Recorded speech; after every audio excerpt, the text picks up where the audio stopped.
Assalamualaikum warahmatullahi wabarakatuh. Kali ini penulis pengen ralat ya, ralat rekomendasi soal radiator ya, soal pendinginan, terutama untuk kendaraan-kendaraan yang termostatnya membuka lebih dari suhu 105 derajat Celcius. Jadi di radiator itu ada yang namanya termostat.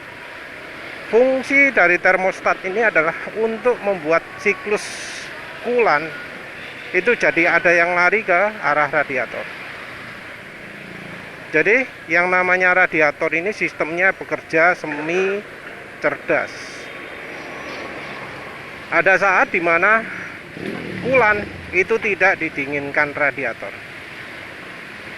Ada saat coolant kemudian butuh didinginkan radiator. Dan ini dipisahkan berdasarkan suhu. Tujuannya adalah kalau misal mesin suhunya dingin, nggak perlu coolant itu didinginkan radiator, sehingga suhu mesin itu bisa tinggi dalam kondisi mesin dingin. Jadi coolant itu ketika mesin dingin dijaga agar tidak lari ke radiator, sehingga mesin bisa cepat panas atau berada pada suhu optimal. Nah, termostat akan membuat coolant ini akan didinginkan radiator, membuka jalur menuju radiator, sehingga ketika mencapai suhu tertentu, coolant akan berfungsi mendinginkan mesin. Nah, jadi perdebatan suhu ideal mesin itu berapa ya?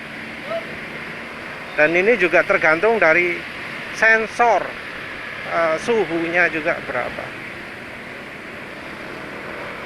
Jadi kalau di kendaraan yang lebih mikir ya, bukan berarti lebih canggih, tapi yang banyak mikirnya, itu ada yang di-trigger secara elektronik juga. Jadi sensor elektroniknya akan membuat termostat itu bisa aktif lebih awal atau lebih telat. Lebih awal maksudnya belum panas sudah buka duluan. Lebih telat artinya panas banget baru buka. Jadi kalau kita ngomong termostat buka, yang dimaksud adalah termostat ini akan mengalirkan cairan ke radiator. Jadi nggak sirkulasi internal saja, tapi ke radiator juga. Nah, sebelumnya jadi masalah karena katanya di beberapa kendaraan Eropa, entah motor juga atau enggak, tapi yang jelas mobil itu iya. Di mobil ada yang aktivasinya di atas 100 derajat. Ada yang ngomong 105 derajat Celcius. Penulis nggak ngerti apa alasan mengapa kok suhunya setinggi itu. Tapi ini disebut jadi masalah ketika mobil Eropa dipakai di Indonesia.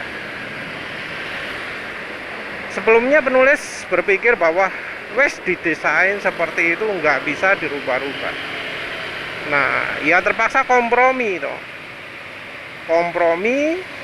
Komprominya adalah menggunakan radiator coolant yang titik didihnya tinggi, karena ya umumnya radiator coolant yang mengandung banyak air titik didihnya rendah. Penulis sebelumnya rekomendasikan kalau ya punya mobil seperti itu, kendaraan yang termostatnya buka pada suhu 105 derajat Celcius, itu pakai coolant yang konsentratnya lebih banyak. Terpaksa karena ya itu suhu termostatnya tinggi. Tapi itu solusi yang salah ya. Solusi yang salah. Karena ternyata bisa menggunakan termostat dingin. Jadi ada ya part substitusi untuk termostat yang dingin. Jadi walau alatnya itu sama, walau alatnya itu pakai elektronik, ternyata bisa dimodifikasi gitu ya. Terus dari pabrikannya juga ternyata menyediakan part termostat yang suhunya dingin. Jadi langkah yang seharusnya kalau misalnya mengalami kendaraan ini mudah panas ya, kendaraan ternyata dideteksi termostatnya aktif di suhu tinggi, langkah yang benar itu ternyata adalah dengan mengganti termostatnya, bukan dengan mengganti kulannya dengan yang lebih tahan mendidih, lebih tahan panas, bukan ya. Solusi yang benar adalah dengan mengganti termostatnya dengan yang bisa buka lebih dini, atau modifikasi termostat atau apalah, itu ada caranya gitu. Penulis juga baru tahu ya. Sebelumnya penulis berpikir itu nggak bisa dirubah, oh ternyata bisa. Dan masalah ini tidak terjadi hanya pada negara kita saja, karena ternyata orang-orang yang punya kendaraan seperti itu mengeluh juga ketika di negara mereka. Jadi nggak cuma di Indonesia saja, tapi di negara lain juga termostat yang suhu bukanya terlalu tinggi itu jadi masalah. Jadi masalah overheat, jadi mesin kepanasan, oli cepat rusak, mesin jadi cepat aus juga. Dan itu kena macam-macam, katanya begitu. Jadi itu jadi problematika pemilik kendaraan yang dibegitukan. Nggak ngerti ya apa alasan pabrikan melakukan hal itu ya. Mungkin demi efisiensi ya. Tapi ya namanya mesin terlalu panas ya nggak mungkin efisien lah.